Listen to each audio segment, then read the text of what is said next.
What do we have here? We got the Demko AD20.5. 20.5. I had two AD20.5s recently, but both of them I got rid of. One of them I sold, and then the other one I had fixed it up real nice with some nice anno and stuff, and I gave it to a friend.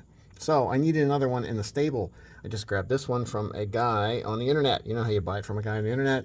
He's on the Facebook. He's a dude, and he's selling his AD20.5 with a titanium handle. I got a pretty good deal on it, I think. So, you know, hopefully it's good. I just pulled it out of the box, and it looks like it's... okay, that screw might be a little beat up, but, you know, I have a million screws, no big deal. That screw might be a little beat up, too. Titanium backspacer, titanium scales, and just the plain Aus8 blade. So we have the Aus8 Taiwanese blade, nothing fancy. Boy, it looks like maybe it's been sharpened a few times, but yeah, I don't know, doesn't feel too bad. A little ding right there in the blade, I don't know if you can see that. Right there. If you see a little shiny bit when you look down at your blade, that means it's got a ding in the blade. But I knew it was a user, so I didn't pay a lot of money for it. I think I paid 75, 80 bucks for it, something like that. So pretty happy with getting an AD20.5 with titanium handles for under 100 bucks. That's pretty decent. The action on it is really, really nice. So what are we going to do with these titanium handles? We're going to drill holes in them. We're going to put cool, probably going to put some cool, some kind of scratch pattern on it or something. And the pocket clip is sticking up just a hair off of the body. That's okay. We can bend that back down. No sweat. The lock on the AD20.5 is called the Shark Lock, and it is a very, very strong lock. So when you pull it back, you're pulling this part out from behind this pin that normally goes up on top of this part of the tang of the blade that sticks in here. Let's see. Okay, yeah, see that flat part of the blade right there, you can see? Right there.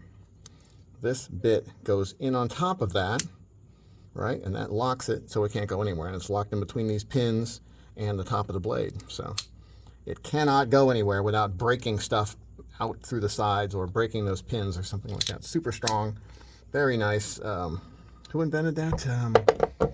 Is it a Demko lock? Yeah, it's a Demko lock. Yeah. It's his own lock system. So yeah, he made that up, and he does locks for cold steel and stuff like that. I like, some people use the this fuller hole kind of to flick it open, reverse flick. I like to just put my finger right against the thumb studs, which are really, really nice thumb studs on the AD20.5. That seems to pop it with a little more authority than it does if you do it here, because you don't have as much, I mean, you have more leverage, but it's like a slower motion from here than it is over here. You're closer to the pivot, so you got a little more, I don't know, speed on the deploy, something like that. So that's my preferred method, although the thumb, slow rolling it and stuff like that too, is just great on the AD20.5. Very nicely done. I think these are original goat scales, if I remember right. I think he said, shit, I don't know. Some company that makes aftermarket scales made these, and they are nice. I'm glad they're not thicker. It would be a little too chunky for me. So the one I had before was actually a tiny bit heavy for my taste because it was a little thicker in the handle. It was so thick that it hid these pins in dead end holes, so it was like thicker like that on both sides. So, but I'm liking this. I'm digging it.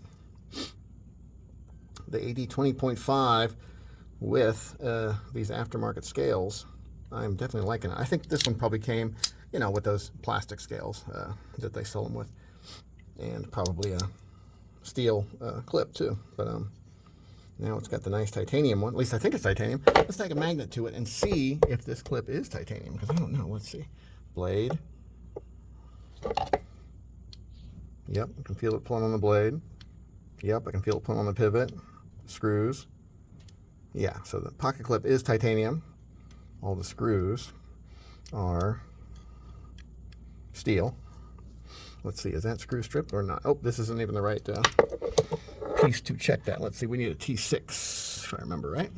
All right, let's try T6 and see if these screws are removable or if they're stripped out. It looks, you know, yeah, they feel good. So no problem there. Well, that one's loose. Wait. Shit. Okay, it's spinning on both sides. Looks like I need to get another T6 to try to get this one to hold still and tighten it up. Okay, so I'll hold a T6 on this side, and then I'll tighten it up on this side. And it's still loose. It's interesting. I wonder why that would be. I've tightened them together. That's weird.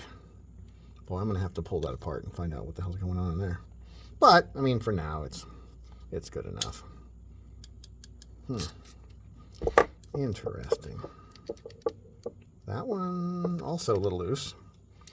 Let's see. If I hold that one here. Can I tighten it up?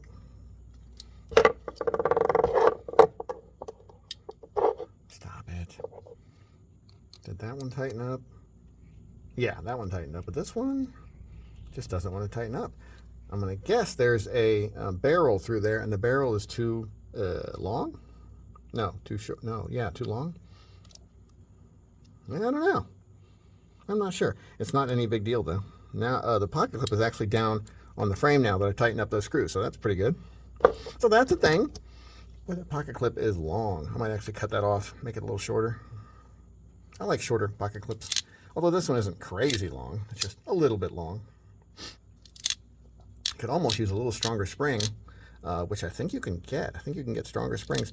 The spring in a shock lock is like a linear, long coil spring that goes right in here. So you can find a stronger one and use it, and you'll have a little bit better retention in what you would call a detent in a regular knife. Like in this knife, when the blade is closed, there's a little detent ball that's pressing into the hole in the blade, so that you have to pull it past that point, then it pops open easy, right? So once it's past that point, it moves easy, but boop, it's stuck down that hole now.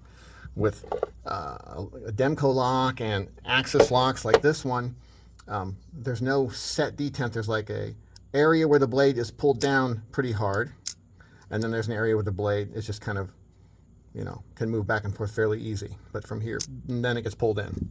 Demko lock is the same kind of way. From here to here, it kind of floats around and actually is very smooth. But once it gets past here, it pulls itself in, even upside down. It pulls itself closed. So that's how the Demko lock works. And I'm really liking this one. Just got to figure out what to do to make these handles look cool and to make them look like mine. Things have to be the pry bar knives way. They can't just be generic. They have to be cool and different, So I'll be thinking about that. We'll figure it out. AD20.5. Please hit the like button if you like this video, and share it if you want to have other people see the cool stuff that I do. And subscribe, man, if you haven't subscribed yet. There's no reason not to. Just do it. Have a nice day.